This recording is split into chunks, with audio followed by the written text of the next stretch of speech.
منطقة حارم، ومن هم سكانها؟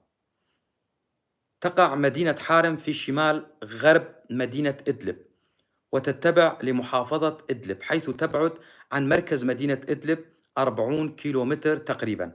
فيها قلعة أثرية قديمة مشهورة، وفيها ينابيع وبساتين.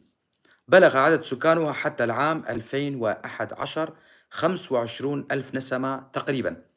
أول من سكنها في العام 1825 هي عائلة برمدة الكردية من عشيرة كيتكان، مصطفى برمدة وأولاده حسن وحسين وأحمد، حيث نصبوا فيها الخيام ثم بنوا البيوت، ولكن حزب البعث العربي الاشتراكي هجرهم عندما استولى على السلطة في سوريا.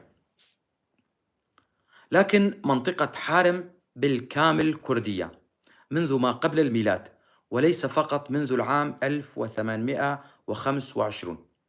وهنا أورد ما قاله المستشرق الفرنسي رينيه دوساو، والمتخصص بتاريخ سوريا، والمتوفي سنة 1958، في كتاب له صادر في العام 1927 في العاصمة الفرنسية باريس، حيث يقول: يعود تاريخ الوجود الكردي في سوريا قبل التواجد العربي بمرحلة زمنية سحيقة، ويعود لمئات السنين قبل الميلاد، حيث كان سهل العمق ومنطقة حارم مأهولة بالكرد وتحت سيطرة الكرد قبل غزو الإسكندر المقدوني للمنطقة.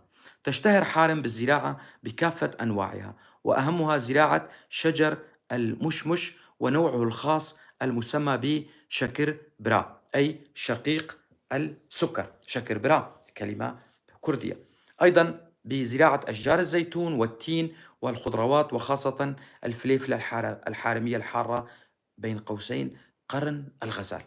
هي مدينة أثرية معروفة بمعالمها الأثرية الفريدة، مثل قلعة حارم والكثير من الآثار المنتشرة في المدينة ومحيطها. من عائلاتها برمدة، وهي من عشيرة كيتكان، وقشقش، كيخية، وهنانو أيضا من عشيرة رشوان، وكوسا أيضا هم من الرشوان ويسكنون في الحامضة. وتضم منطقة حارم عدة مدن وبلدات، منها سلقين، أرمناز، كفر تخاريم، كفرمو، بلدة إسقاط، ومعرات الشلف، وقورقانية، قلبلوزة، بنابل، مير إسحاق، كفر كيلا، مشندلايا، معصرتي، بسينية، كفر حوم، عريبة، ورأس الحصن. طبعا بالإضافة إلى عائلة هنانو، كيخية، وقشقش، وبرمدة، هنالك عائلة مارد وخزاعي وشيخو وقويري.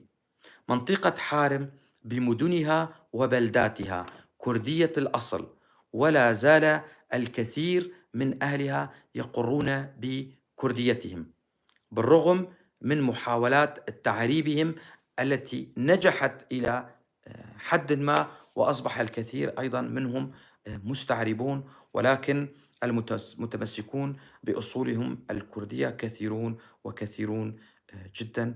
لكم الشكر، إلى حلقة قادمة، دمتم بخير.